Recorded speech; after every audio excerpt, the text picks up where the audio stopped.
قبل ما يكون عندي قطة كان الصبح مجرد بداية، اليوم عادي، لكن لما دخلت حياتي بقيت أفهم يعني إيه تصحى على حياة بتحبك من غير ما تقول.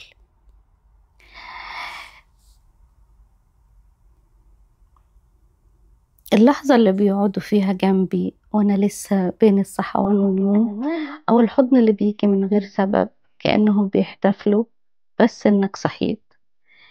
يمكن هما مش عارفين قد إيه وجودهم بيفرق، بس هما يكونوا فعلا السبب إن اليوم يبدأ بابتسام.